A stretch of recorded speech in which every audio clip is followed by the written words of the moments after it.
It was one of the most feared high-performance weapons of the 20th century. When it appeared in the skies over Korea, it sent the unsuspecting West spiraling into a state of shock.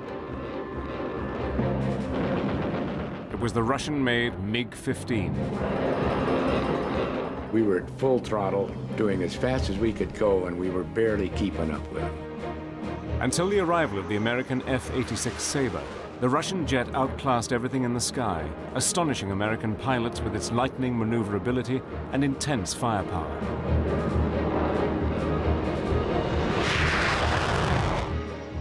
We could hit the MiG a number of times, and the MiG wouldn't necessarily go down. But if the MiG hit an F-86 with those cannons, the F-86 was not going to make it home. But under the umbrella of the Cold War, this deadly game of aerial combat held a dark secret that threatened to throw the world into nuclear war.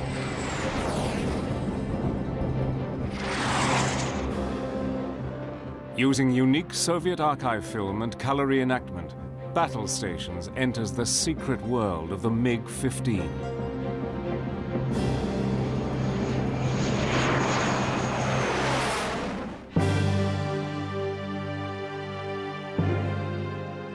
Russia in the 1920s was a country of turmoil, revolution, and change.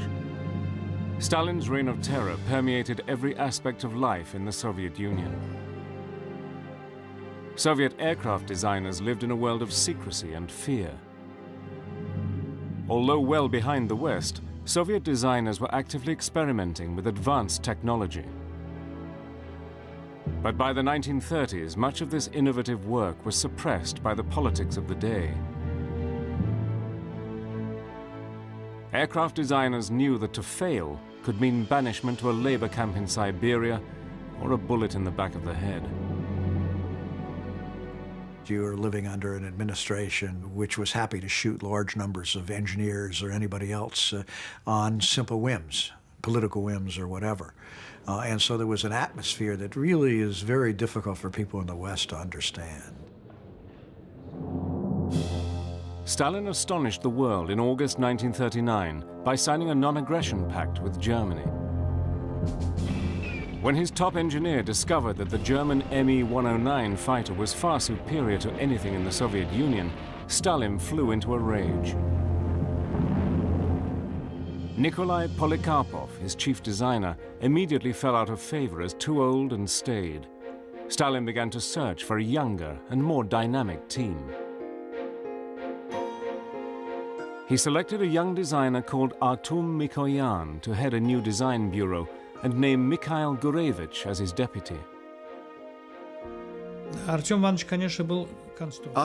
Ivanovich was, of course, a designer, but an exceptional organizer, too. He was the ideas man, whereas Gurevich was someone who was very good at detail and fine-tuning the designs. Artem Mikoyan was from Armenia, the son of a carpenter. He had trained as a pilot in the Soviet Air Force and later became an engineer. His brother was on Stalin's Council of Ministers. By 1937, he had joined the main Soviet design bureau led by Polikarpov. Here he worked on several successful aircraft designs. Now he would replace his boss and lead the Soviet Union into the jet age. Mikhail Gurevich was a Ukrainian. He trained as an engineer and after the revolution became an aircraft designer in Moscow. Here he met Mikoyan and they became good friends. Gurevich liked Artem Mikoyan a lot. He was perfectly happy to be his deputy. They were both kind and decent people, and that's also why they worked so well together. The motto of the new experimental bureau was speed and altitude. All their future aircraft designs would be known as MiGs, after the combination of its creators' names. It was the start of a partnership that would be associated around the world with successful aircraft for decades.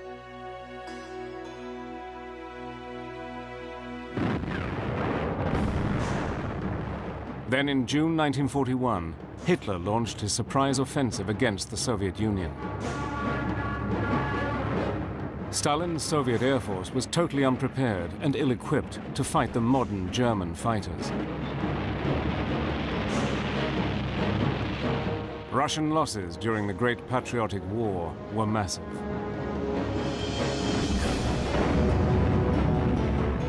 Final victory over the Nazi war machine was largely due to the remarkable success of the Red Army, but the Soviet Air Force urgently needed to modernize.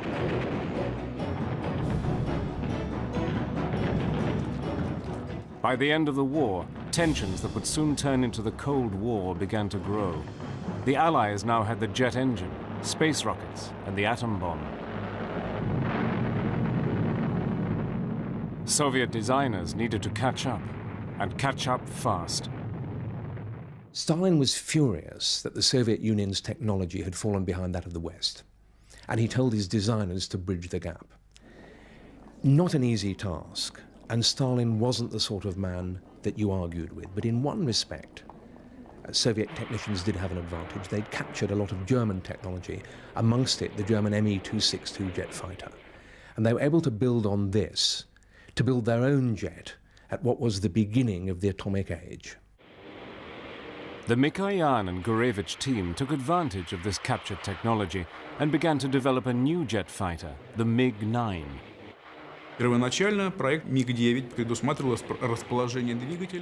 At first, it was planned with MiG-9 to put the engines in the same place as the Me-262. But later on, a different decision was made, and the engines were placed in the fuselage, which was recognized to be more effective. Tests proved that this was the correct decision. In April 1946, fitted with two German BMW jet engines, the MiG-9 was the Soviet Union's first prototype jet ever to fly. At the high speeds, bailing out would now become sheer suicide, so the first ejection seat in the USSR was successfully tested. In the jet age, many more design problems had to be solved. They realized in order to reach high speed, close to the speed of sound, they needed a new arrow-shaped wing. That wing would push back the shock wave and air resistance in order to achieve much higher speeds. The design and transition from a straight wing to a swept-back wing was to give the MiG its most famous characteristic. Now with the cigar-shaped fuselage and swept wings, all the jet fighter needed was a much more powerful engine.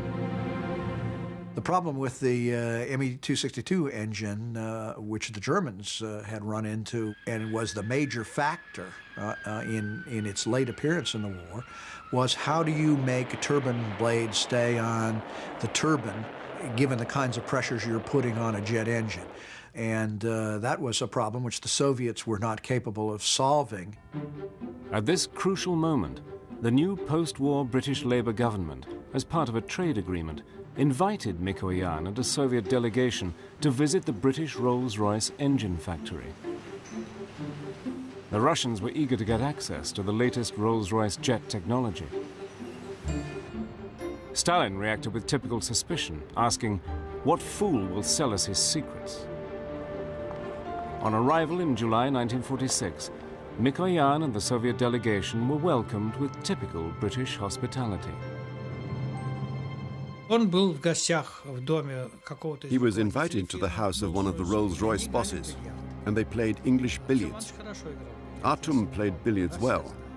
I know, because I played billiards with him many times.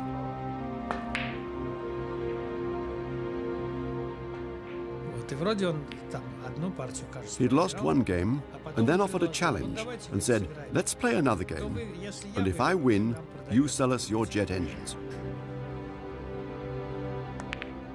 Bizarrely, the future course of the MiG was settled across the green felt of an English billiard table.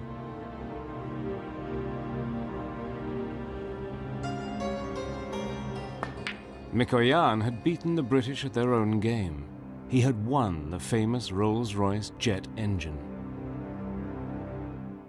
It sounds like an anecdote, but he told me that this was true. Although the Russians were about to receive the best of British jet technology, certain question marks remained. The visit to the Rolls-Royce factory put those questions to rest. The Russians had another trick to play. The most important question was, what were the blades made of?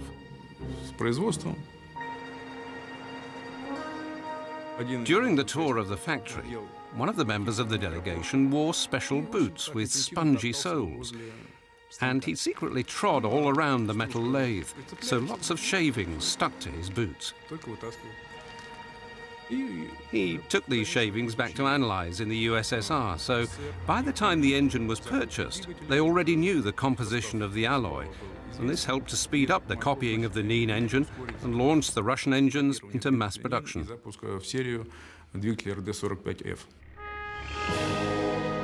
The supposedly harmless gift of the jet engine turned out to be a deadly mistake by the British.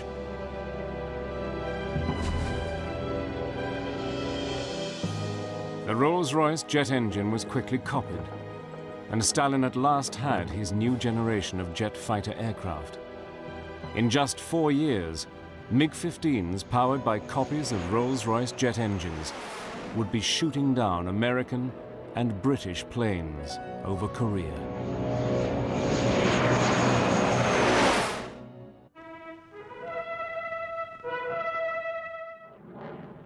The Tuchina Air Show, Moscow, July 1949.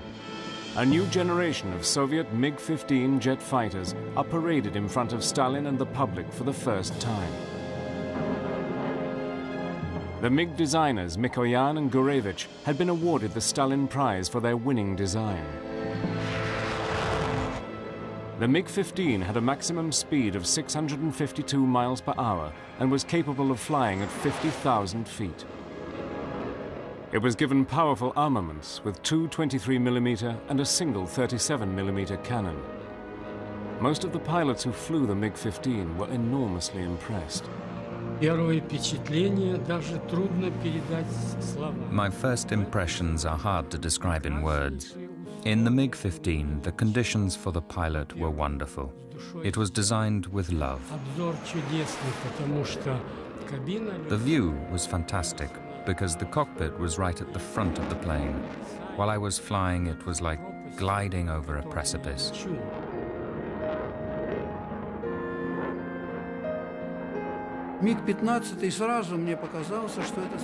The MiG-15 at first sight seemed to me to be like a new day in aviation. I can't describe it in words. It was indescribable. First of all, silence, as if the plane was standing still on Earth. No vibrations, no noise. The speed's going up 600, 700, 800. You feel overwhelmed. You just want to break into song.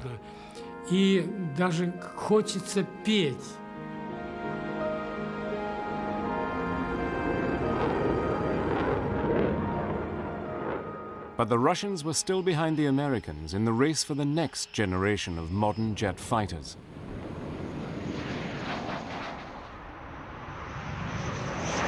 In the spring of 1949, a US Air Force F-86 Sabre jet had flown supersonic for the first time.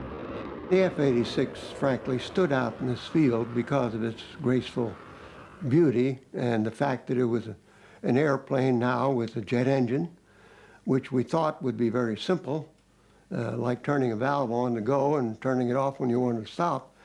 It wasn't quite that simple, but nevertheless, it was a fantastic advancement in aeroscience. Within a year of these developments, the American jet planes would be flying into combat with Russian MiG-15s over the skies of Asia. For the pilots of both countries, flying in the jet age would require new skills. Russian test pilots were worried about the tendency of the MiG to go into uncontrollable spins. One of its test pilots was killed after putting the MiG into a spin.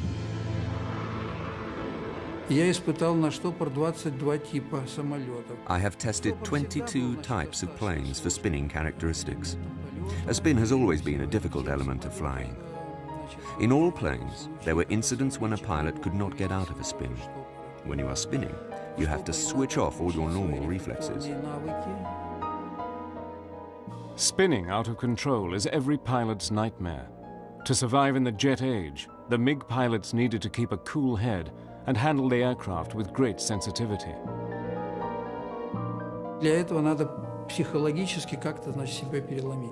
You have to overcome your instinctive responses.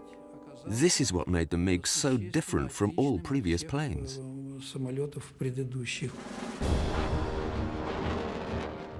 On May Day 1950, the MiG-15 flew past an unsuspecting audience in Moscow's Red Square.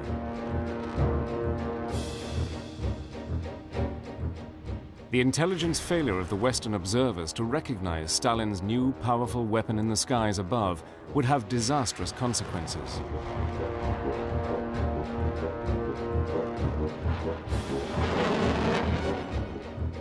MiGs were already in the throes of full-scale production. Only a month later, the Soviet-supported North Korean People's Army launched a massive invasion of South Korea.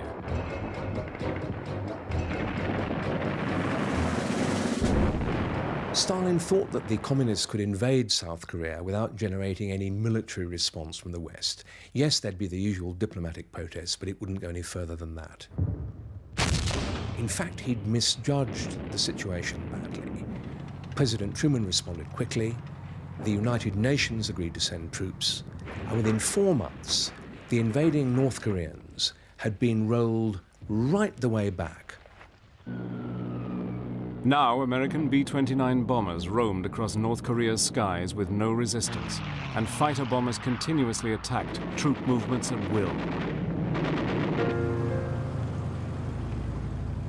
By November 1950, the American-led UN forces had advanced right across North Korea and were approaching the Chinese border along the Yalu River.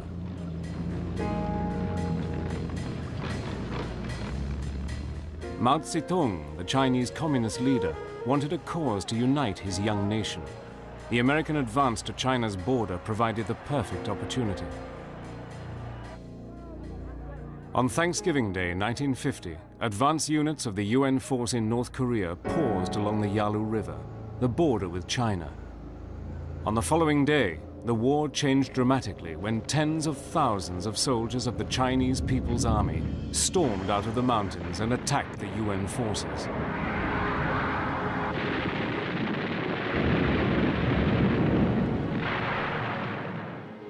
As the bitter winter weather closed in, UN troops were forced into a humiliating retreat.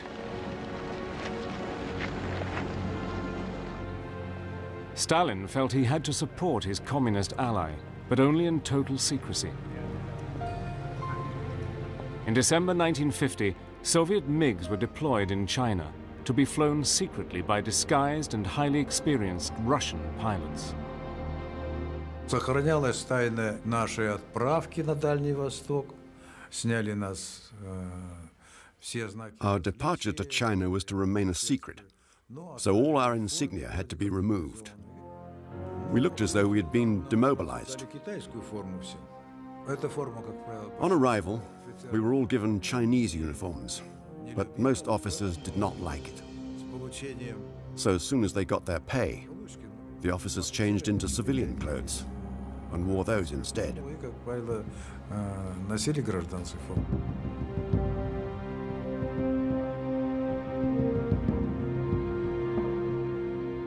Мы, когда прибыли в район боевых действий на аэродром, when we arrived at the area of military action at Antung airfield, it was the time when the Americans had superiority of the air. But as our squadrons appeared there, we took the air supremacy away from them by attacking their piston fighter planes and bombers. поршневыми самолетами и бомбардировщиками. The sudden appearance of this new Soviet jet fighter threw the West into a state of shock. No longer was American air power to dominate the skies. The United States Air Force now had a fight on its hands.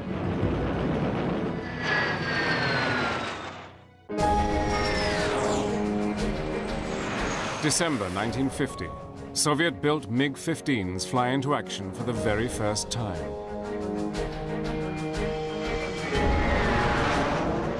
The MiG-15 had an enormous impact when it appeared in the skies above Korea. First, it was a psychological blow to the Americans, who were shocked, frankly, at being technically outclassed by this new war machine. And secondly, it had a very severe physical impact. It was a cut above the propeller-driven aircraft which the Americans were using at the time, and it shot down an awful lot of fighters and particularly bombers. The Russian fighters operated secretly from safe bases around Antung, north of the Yalu River in China. The area between the Yalu River on the Chinese border and central North Korea became known as MiG Alley.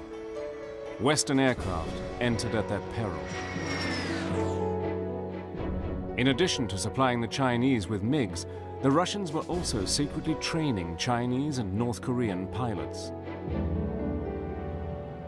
I was one of the 80 chosen to go to the Manchuria and trained first by the North Koreans to fly the propeller planes. After that, we turned over to the Soviet Air Force to learn to fly the jet planes. All we learned was just takeoff and landing. That's about it. And then they told us that we are now ready for the solo in the MiG-15. So everybody had some problems because of the tremendous thrust and also high altitude capabilities. Если взять корейцев, ну, с феодального века в реактивный. Вот. The Koreans, they had to leap from the feudal age into the jet age. Can you imagine what a gap? Ничего не видели, ничего не знали. И их сразу в реактивные. They didn't know anything, and they were put into these jet planes. This wasn't easy to do. Очень много словесно приходилось. There was a lot of talking and persuading, and we had to convince them of how things had to be done. Убеждать, что нужно так делать, так и так. Целый день понадобилось только узнать, как кого зовут, записать. I needed a whole day to get to know their names and to get to know them. I didn't speak any Chinese, and those I had to teach didn't know any Russian. The pilots taught them to fly, and we taught them how to service and maintain the plane. But the MiG's air supremacy was about to be challenged. Within weeks, a squadron of the new American F-86 Sabres was rushed from the United States to take the MiGs head-on.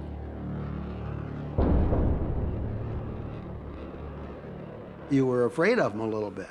And of course, with our F-86s, we knew it was a fine airplane, and we knew it had all kinds of combat capability, but until you actually engaged the enemy aircraft and actually found out you against the other fella how it performed, then it didn't give you a lot of confidence.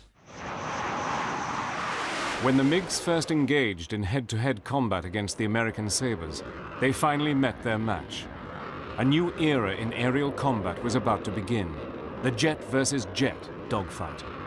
We were patrolling on this patrol line when we spotted these 4 airplanes coming toward us at a very impressive high rate of speed. My first impression then of the MiG was that I was up against something that was really a dynamo. So I started maneuvering into position to keep hitting him to see if I couldn't get the airplane to blow. And I used almost my entire load of ammunition on him before he finally looked like he was out of control and went on into the ground. The MiG pilots realized they no longer had supremacy of the skies. Early dogfights meant that new tactics had to be learned fast.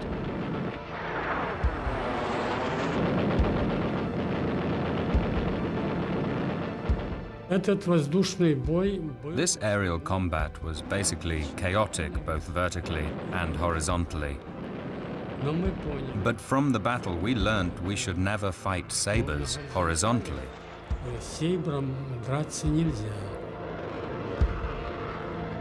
The MiG had a better than a 2,500 foot per minute rate of climb advantage. Could turn tighter, could out-accelerate, could out-decelerate, and were roughly the same speed. We talk about the 86 being faster and the MiG being faster. It depends on what altitude you're at. Now, we're not talking about a large or an excessive difference. We're talking maybe 3, 4, 5 miles an hour. The Sabre was a good plane, but its engine seemed to be weaker because my MiG could climb up and escape from him, but he could not escape from me. I would always catch up with him. Our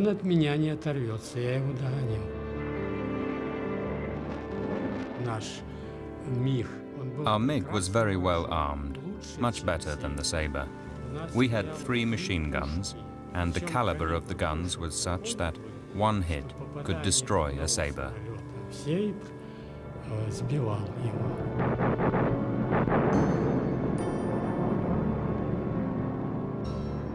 We just had 50 caliber. We could hit the MiG a number of times, and the MiG wouldn't necessarily go down. But if the MiG hit an F-86 a few times with those cannons, the F-86 was not going to make it home. Мы дрались с ними, так честно говоря, в спортивном азарте. We fought against them like sportsmen. Whoever handled their plane best won. If you are weak, bad luck.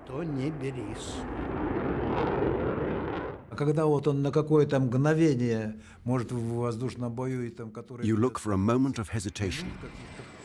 In an air battle, which lasts for, say, 20 minutes, you may only get 2 or 3 seconds. And once you notice him hesitating, that's when you press the trigger and hit the target. The main role of the MiG-15 was to intercept American bombers, which were raiding North Korea with their Sabre escorts. The principal MiG tactic was to take advantage of its superior altitude and lie in wait at heights of up to 50,000 feet, and then ambush the American air armadas below. If possible, go up to 50,000 feet. 50,000 feet, then American plane wouldn't come up there. You go up to 50,000 feet and look down at the American plane, go down and shoot. In October 1951, Lev Ivanov led a Soviet MiG attack on 48 B-29 bombers. Шли они без прикрытия со стороны моря и шли градусов под... They came flying in from the sea without cover at an angle of 30 degrees towards the bridge, which was the best approach to bomb it. Пришли с опозданием прикрытия. The Sabres came in to protect the bombers, but they were 4 minutes late, so naturally we took advantage of that. Воспользовались, конечно. Как только увидел. As soon as I saw a Sabre, I got onto its tail, aimed, fired, and that was that. So many bombers were lost that this day became known as Black Tuesday. The MiGs had outmaneuvered, outflown, and outgunned their opponents. With precious few Sabres available to stand up to the MiGs, it looked as though the challenge of the Sabre was overrated. But for the Russians, the price of keeping their activities secret would play a major role in the battle for the skies over Korea.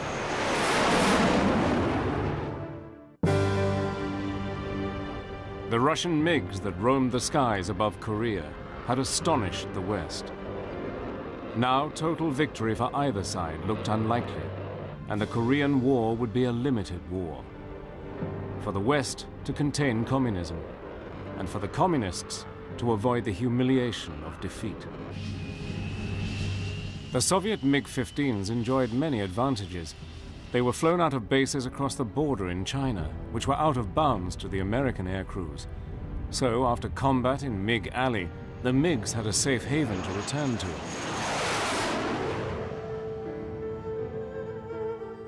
Although the MiG-15s were flying in Chinese colors, it was an open secret that many of the pilots were actually highly experienced Russian aces from World War II.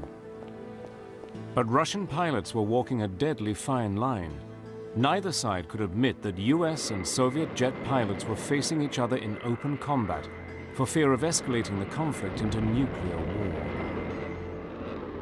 The Russians, the Soviets were very hesitant for obvious reasons to say they were flying the MiG-15 aircraft. And so they simply never claimed or admitted that they were flying the airplanes, but we knew. I mean, we could listen to the broadcasts of fighter controllers and the fighter pilots, and it was clearly Russians flying the airplanes. Вести переговоры на китайском языке в воздушном бою. Это не прижилось. We were told to only communicate in Chinese during a combat. But it didn't work because we always broke into Russian. And sometimes we even broke the bounds of decent language. And we would swear at each other in the air. The Soviet pilots experienced other frustrations. They were not allowed to fly over enemy territory in case they were shot down and a Russian pilot was captured and paraded before the world. Nor could they fly over the sea for fear of being shot down and both aircraft and pilot being captured by Americans. Ну, лично сам я и летчикам своим внушал. I decided that I must not be taken prisoner, and that I would rather crash the plane and kill myself. I would not become a prisoner of war. Или еще что-нибудь, но в плен, чтоб не попасть. Поэтому не рекомендовалось вылетать за линию фронта. One pilot who had to be ejected crossed the front line by mistake. He was encircled by enemy troops. So rather than being taken prisoner and being tortured and humiliated, he took his own life by shooting himself. I think I would have acted in the same way. Полка, летчик в воздушном бою. The war for supremacy in the air began to produce aces on both sides. Colonel Yevgeny Pepelayev had the highest number of kills per mission, shooting down an enemy aircraft once in every 5 missions. Из 20 сбитых самолетов out of 20 planes, I shot down 16 Sabres, 2 F-94s, 1 F-98, and 1 F-84. To shoot down an enemy plane, we tried to approach him from behind and as close as we could to his tail. The closer you are, the more likely the hit.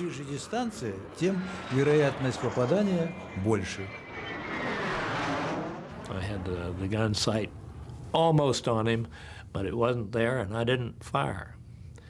You don't shoot until the picture's right. He did not get away. I knocked his engine out. He was almost being consumed by engine fire. During these dramatic dogfights in the air, MiG pilots discovered the remarkable abilities of their aircraft to take enormous punishment.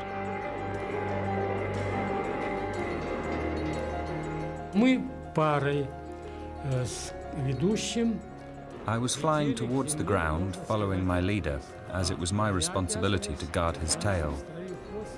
The American plane was waiting there for me to come out of the dive. It was then that he shot me. И тут он меня подстрелит.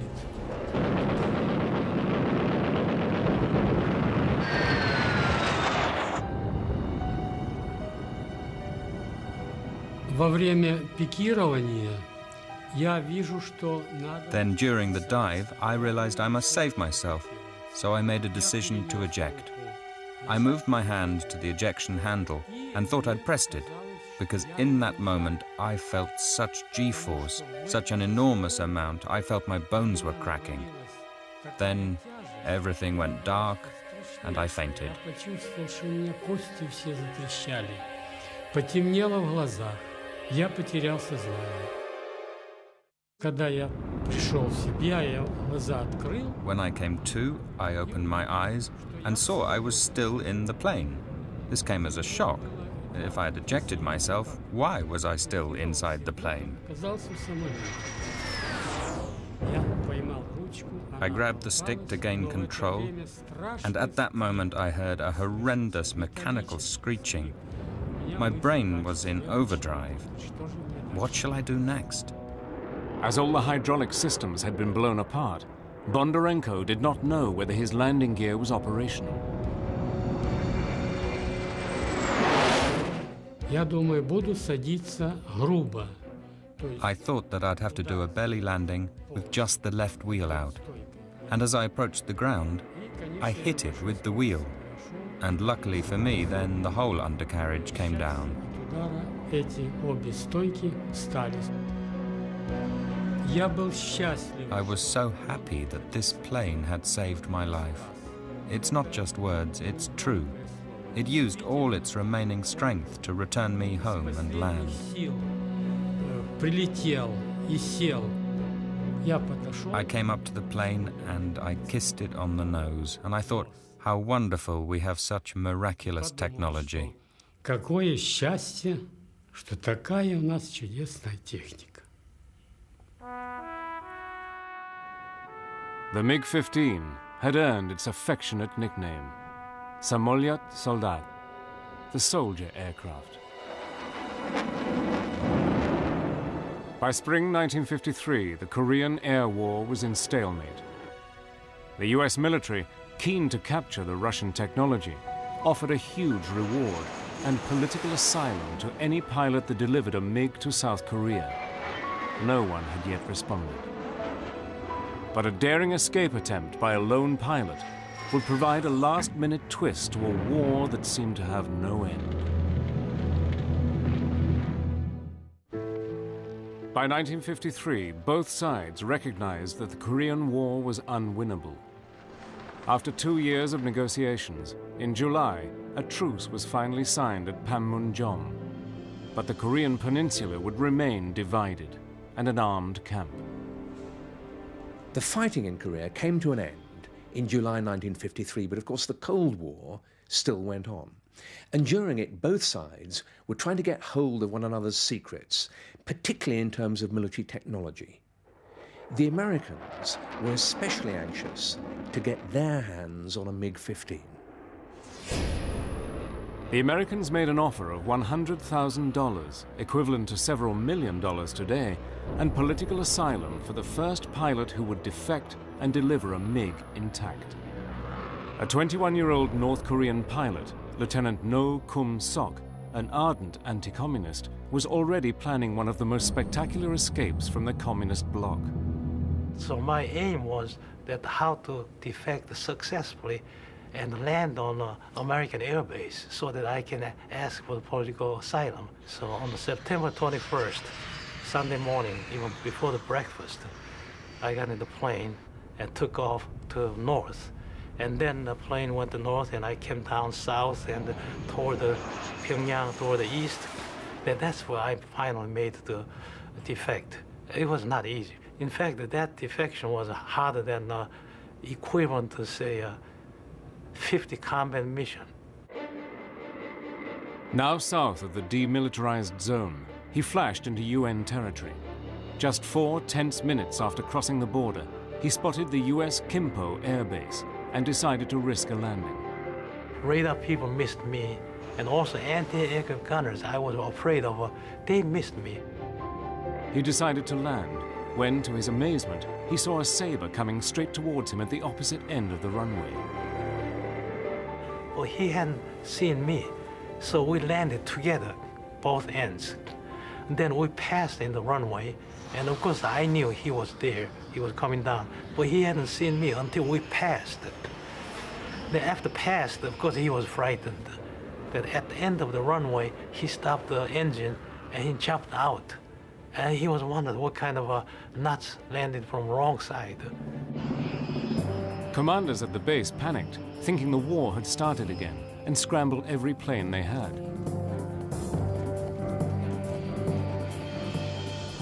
Lieutenant No Kum-sok did not know of the reward. He just wanted to fly to freedom.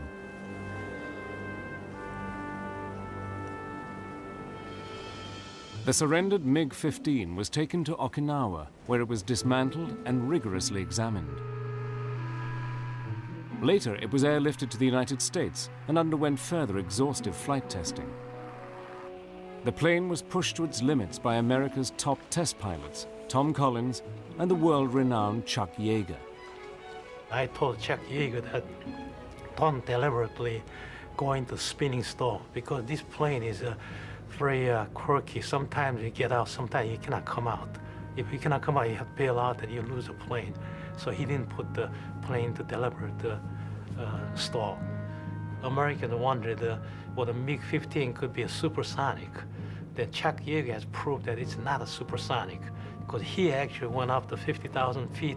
He dived down, straight down, and he almost lost his life because he was totally out of control and control system didn't respond until he got down as low as near 3,000 feet.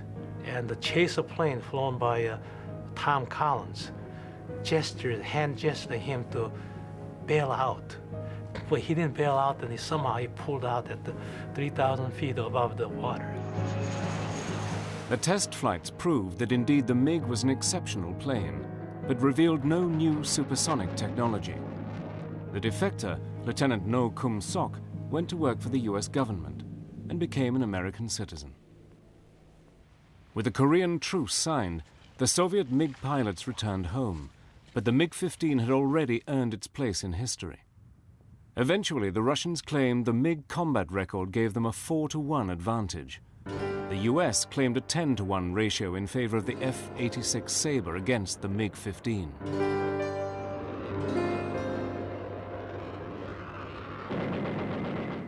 The actual numbers are in dispute, but whatever the final score, the MiG-15 was an extraordinary aeronautical achievement and way ahead of its time.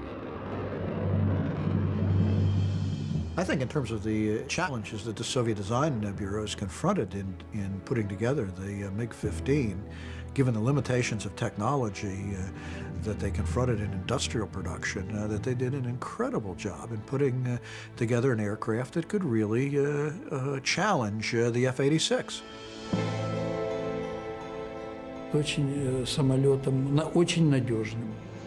The plane was very easy to handle and very reliable. At high altitude, it was superior to the Sabre because of its ability to operate at a much higher ceiling. The MiG was way ahead of its time, and all other planes in the world, apart from the Sabre, of course.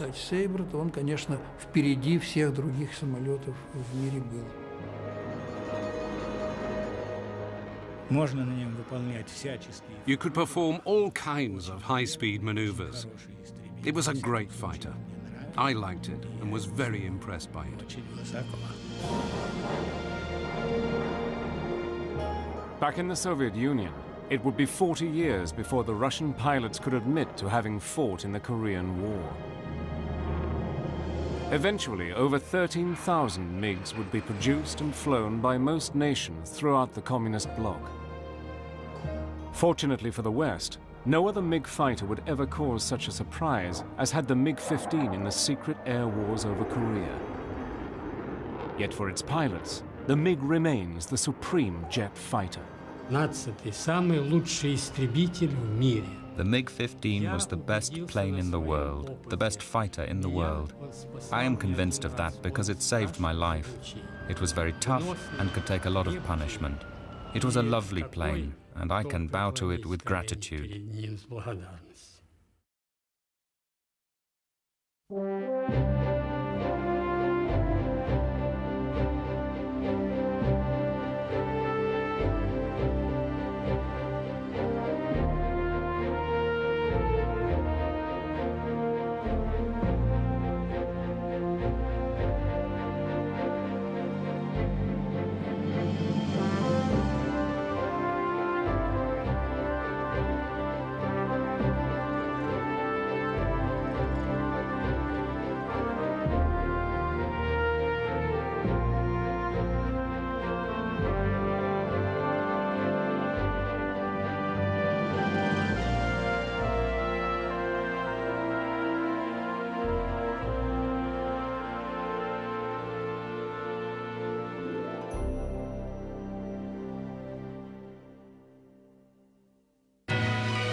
You see, first place, my defection was I was in a North Korean military academy, naval academy, not because I was a communist, because that's the only way to continue my education.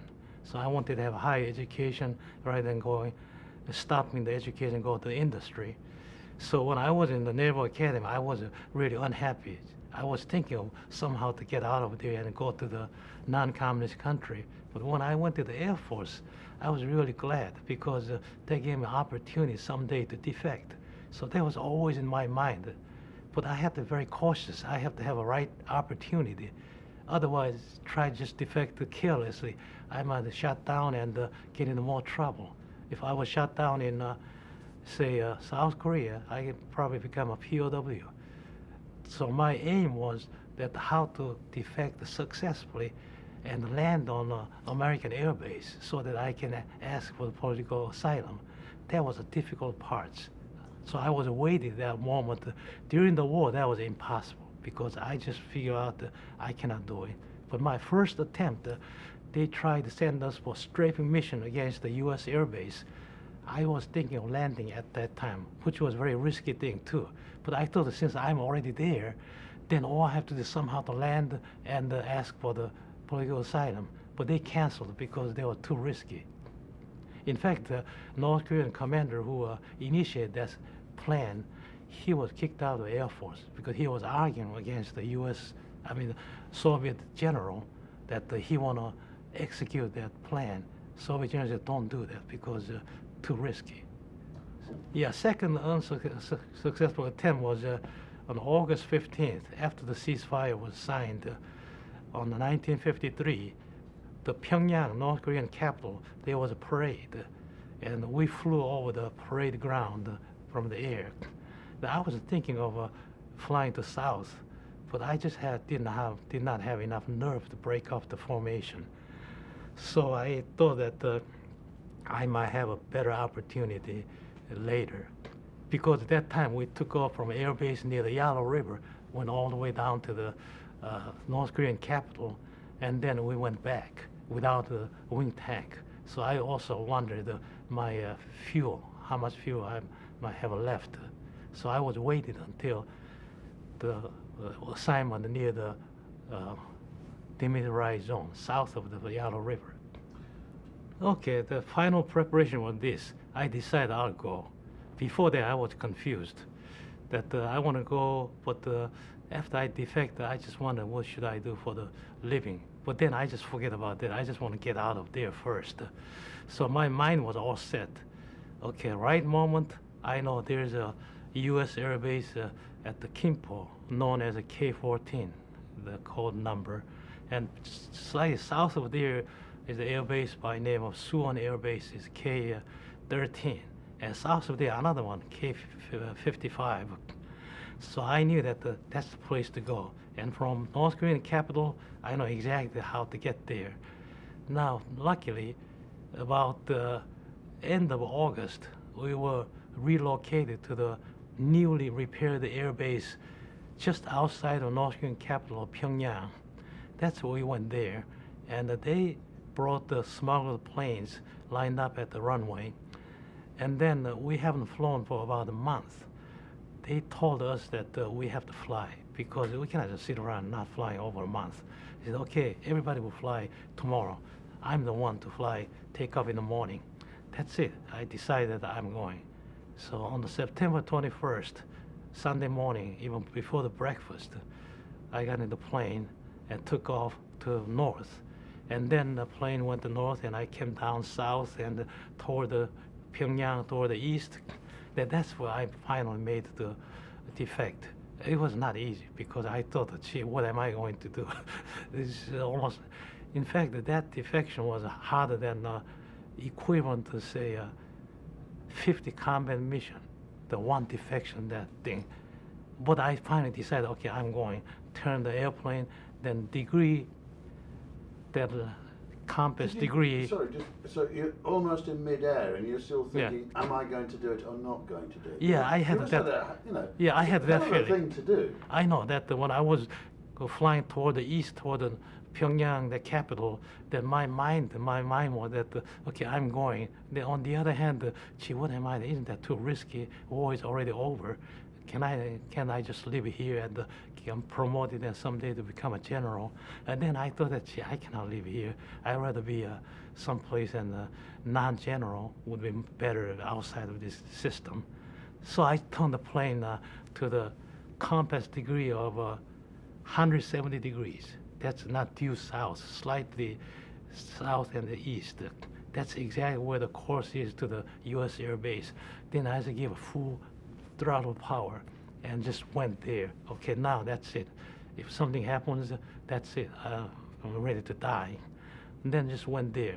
But then it's risky. When I cross over the demilitarized zone, then this control tower started calling me that where I was. So I wasn't ready to respond because I was so busy.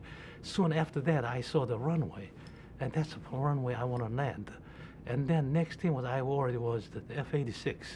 If they might look at, come around and maybe shoot at me, so I have to avoid them. But I saw already 3 or 4 or 5 F-86 around that air base. They didn't see me, I saw them. And couple of guys landing from the other side. That means north wind. So I'm coming down from north, and I cannot go around. My purpose was come down and touch down as quickly as possible. And the next worry was the anti-aircraft guns.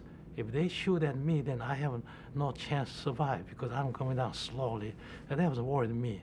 But then I just took out the air brake, flaps down, landing gear, and rocked the plane and just came down. And then the next danger was F-86 was coming down from the other end. And we were landing almost same time he was coming down. And then I thought that, gee, in order to avoid the head-on collision, I was thinking of landing in the next runway, third strip. But because he's coming down against the wind, he was already touched down. Okay, now I can land. So I coming down. And then the next plane, his wingman was coming down. He was higher than me. I assumed that he saw me, but he hasn't seen me. And we just landed together. We passed together on the runway. And then after landed, and then I knew what I should do. I looked at the other side of the runway. I saw the F-86 were lined up. Well, that's a nice place to go. And I just taxied then on the street up to me, what I want to do. Taxied then next to F-86, and then just stopped there. And then after I stopped there, I opened the canopy. Of course, I didn't have any crewmen there. I cannot ask anybody to bring the ladder. I just jumped out. And then F-86 pilot jumped out. So we got together and we just shook hands. And then within a few minutes, about 50 of them came out, we shook hands. Then what I did was, I didn't want to just stand around there and do nothing. And I knew one word of English, which I learned at middle school. And then they advised English at the middle school. For 6 years, I haven't studied English. One English word I knew was motor car. I thought if I shouted motor car, somebody might bring the car or something and take me away from that site. I shouted motor car about 10 times. And then one pilot brought the Jeep and stopped right next to me. He said, "Oh, here's a motor car." So I jumped in the back of the Jeep seat. And then he drove me to the headquarters. And then we went to headquarters, and I met the commander of the Air Force, General Anderson. And then next thing was that they took me to the physical exam room. And then some reason I knew what he was talking about. The physician was checking my physical condition. He said that all the pilots has to be have a physical exam after flight. So you flew the plane just now, so we have to give you a physical exam. For some reason, I understood that. And then he opened up a new instrument that this isn't brand new and you are the first one using this. That also I understood. So after that, we went back to the headquarters, commander's office, then went to the intelligence officer's office. And then interrogation started.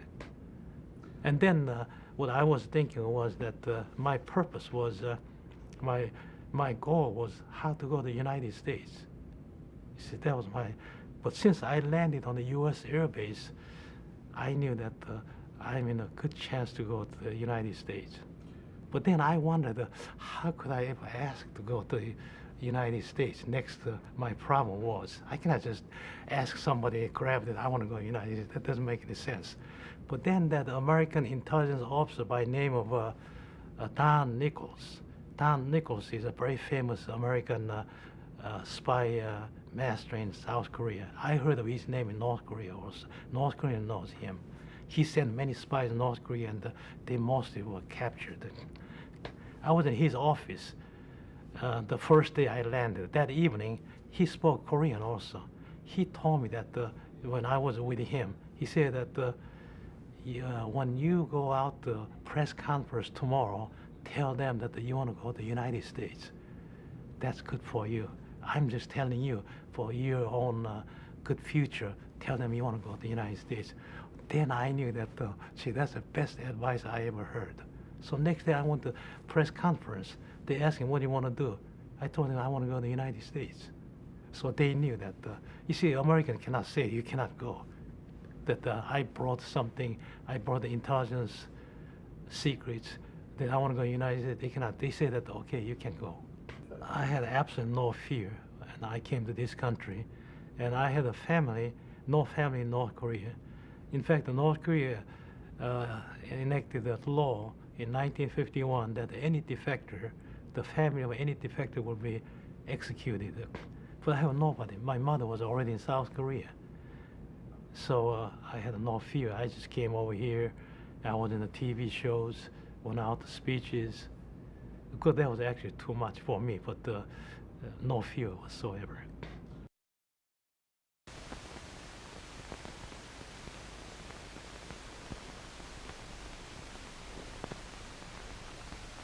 On 21 September 1953, the lid came off one of the most controversial subjects of recent years.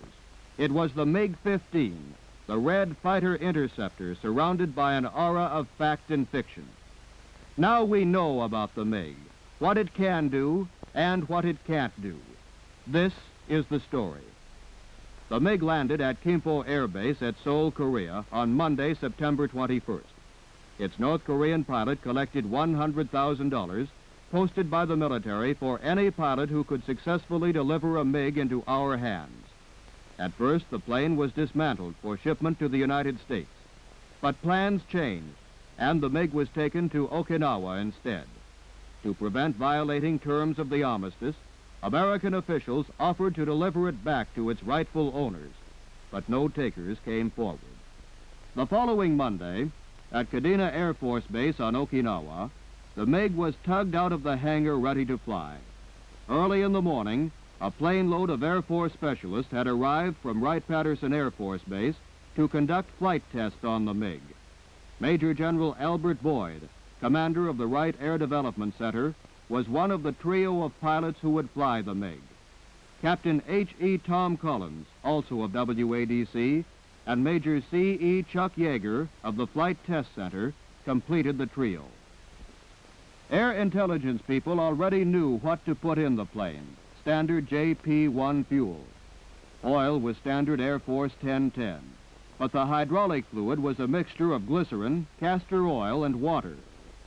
In the cockpit, Russian language instrument labels were translated to English, and the pilots familiarized themselves with instrument placement. More than a score of technicians from Air Technical Intelligence Center and WADC checked over the craft prior to its initial flight. The aircraft's communist markings were changed, and every inch of the plane was inspected to make sure the MiG was structurally sound and to ensure that the plane had not been booby-trapped.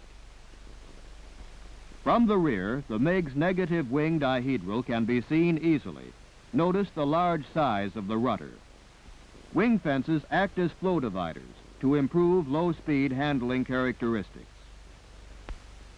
Since the MiG's rightful owners might demand the plane back at any time, flight testing was begun immediately.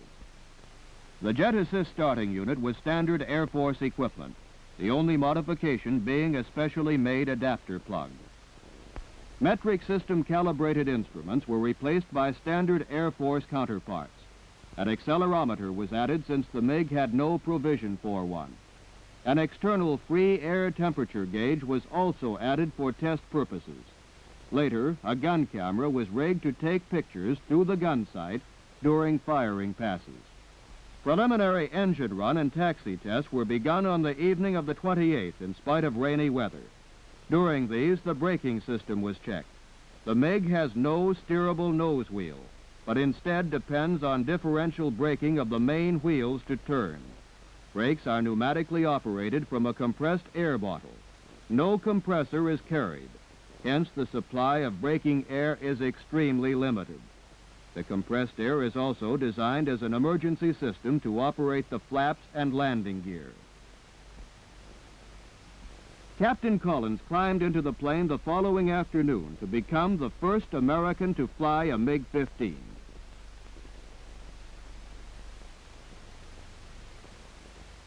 On a later flight, two F-86 chase planes started down the runway at the same time.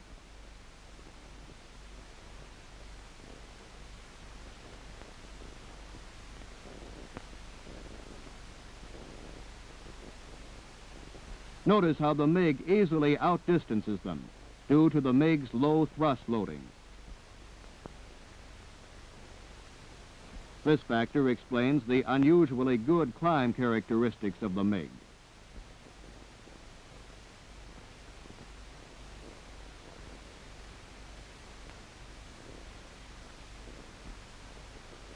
On the first flight, tests were made to determine low-altitude level flight handling characteristics at medium speeds.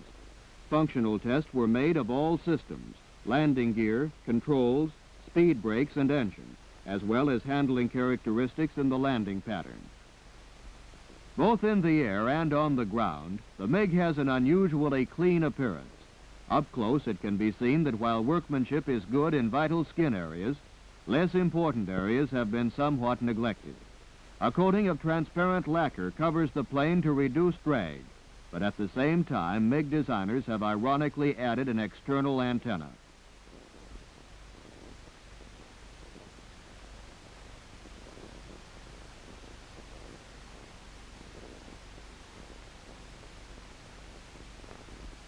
The craft proved basically sound, and all systems operated properly.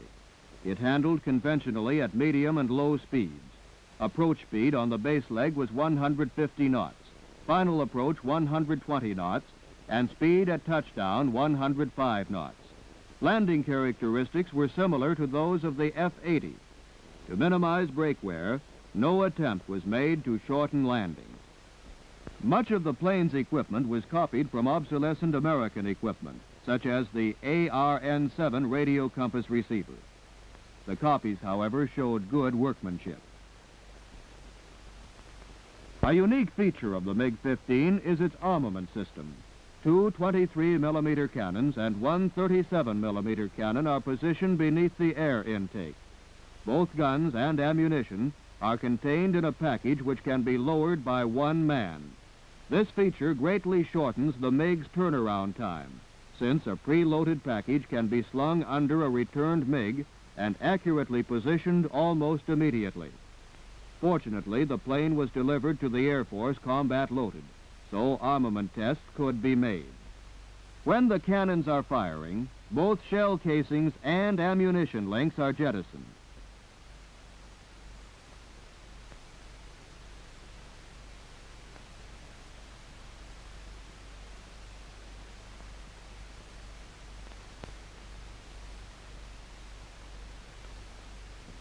Ammunition can be fired steadily for only 6 seconds, as opposed to 14 seconds with the F-86. During flight tests, several air-to-water strafing runs were made to check gun sight accuracy, as well as static firing tests into a fixed target. It is interesting to note that throughout the performance tests, data obtained compared with uncanny accuracy with information previously acquired on the MiG by Air Technical Intelligence Center. The flights made by General Boyd and Major Yeager added to the knowledge that was piling up. A series of high-altitude dives at high Mach numbers showed the MiG became difficult to control as speed increased, and at Mach .94, the aircraft became uncontrollable, pulling out only on reaching denser air. The top speed of the MiG was slightly less than the F-86 at all altitudes, although the MiG's rate of climb exceeds the F-86 at all altitudes. The MiG climbs to 45,000 feet in 9 minutes, while the F-86 takes 13 minutes. During dives, the F-86 is completely controllable at speeds which render the MiG control systems useless. During an altitude test, the MiG was climbed to 55,000 feet, while the F-86 could reach only 51,000 feet. In general, MiG handling characteristics at all speeds are not so good as the F-86 because of the MiG's small aileron surface and lack of elevator effectiveness. The MiG is most effective as a combat fighter at lower speeds, where its lower thrust loading allows greater maneuverability. Pilot protection on the MiG consists of an armor-plated ejection seat back of adequate thickness and the usual bulletproof glass. Fuel tanks, located in the fuselage, were not self-sealing. Oxygen and cabin temperature systems require constant pilot attention, as did most of the equipment in the plane. Pilots reported cabin temperatures as high as 42 degrees centigrade at low altitudes and below freezing temperatures at high altitudes. These extremes in working environments would seriously limit a MiG pilot's performance. At the conclusion of the tests, the tally sheet read like this. Desirable features of the MiG: 1. Ability of the MiG to operate over 50,000 feet. 2. High rate of climb. 3. Rapid acceleration from low speeds.